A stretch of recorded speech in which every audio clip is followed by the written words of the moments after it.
If I could go back in time and tell my younger self one thing, it would be to decenter men. It would be to stop focusing so much on men and relationships and placing so much of my worth in romantic relationships. It would be to focus on my passions, focus on my creativity, to get outside of my comfort zone, to explore the things that I'm truly passionate about, that I'm truly interested in, instead of thinking that all of life's fulfillment and joy and passion lived in a romantic relationship and that it couldn't possibly live anywhere else.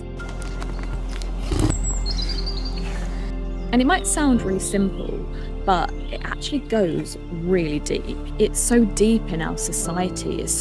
We're so conditioned as like young girls. We look at Disney, we see the princess, and the princess is chosen by the prince. And we don't realize from such a young age we are being conditioned to be chosen. And it can inform so much of our lives. I know for me, I've struggled so much with dating in my adult life, and it's because I had love and relationships and men on this pedestal, and I wanted to be chosen. And because I wanted to be chosen so much, I would abandon myself. I would become disconnected from myself, disconnected from my authenticity, and it led to very unfulfilling situations, very unfulfilling connections, very unfulfilling relationships, as you can imagine. And I can't believe that it's taken me to get to the age of 36 to realize, and it felt like a wake up. Like when I realized it, I was like, oh my God, I have been living my life through this lens of the male gaze. Every step I took, there was something in my mind like, am I attractive? Is someone going to find me attractive? I was dating for the wrong reasons. I wasn't dating for love. When I really broke it down, I was dating for validation, for security, for attention. And no wonder that I was ending up in the wrong connections, in the wrong relationships. And I was losing myself so much there too. I would shapeshift and I'd change myself to fit in with these different guys. And that led to me really being disconnected from my authenticity. So now I'm on this journey to find out, like, who am I? Who am I without a man validating me?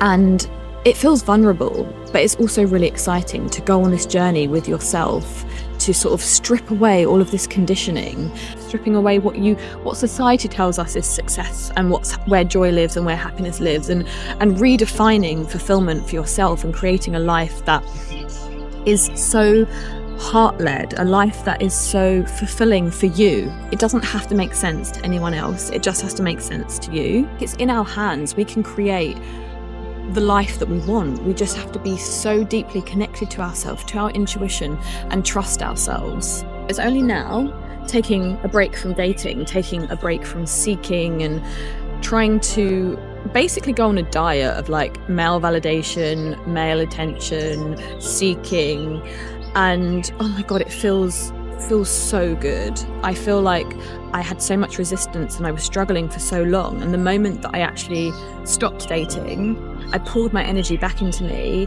I've been getting in touch with myself, and I've been centering myself. I've been asking myself, what do I love in life? What are my passions? What are my interests? What inspires me?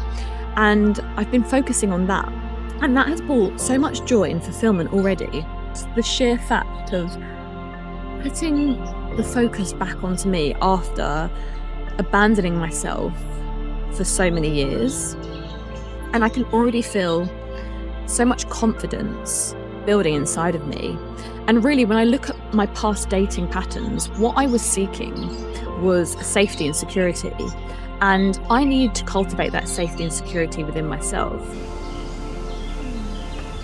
And with that has come so much peace and clarity, and I feel so grounded in myself. And I can already tell that this is going to lead to so much more fulfilling connections when I do re-enter the dating space. And it may seem counterintuitive to take a break from dating if it's something that you're really seeking, something you're really craving, something you really, really want. I can't recommend enough taking a break. taking a break and coming back to yourself, gaining a new perspective, gaining clarity, gaining safety and security and fulfillment within yourself, so that when you do go back out into the dating arena, you will be doing it from the right space and you won't end up in the wrong relationships. You won't ignore those red flags just because you want the connection.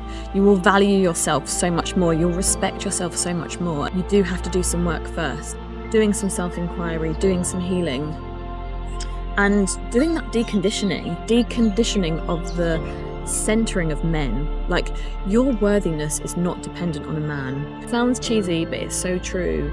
The love that we're seeking outside of ourselves, the validation we're seeking outside of ourselves, the safety that we're seeking outside of ourselves, we have to turn and give that to ourselves. And I think that once we can cultivate this kind of grounded worthiness, then we will magnetize the correct person to us. The moment that we center ourselves, the moment we come back to ourselves and we connect deeply to ourselves, is the moment that we start to step towards more fulfilling relationships, a more fulfilling life.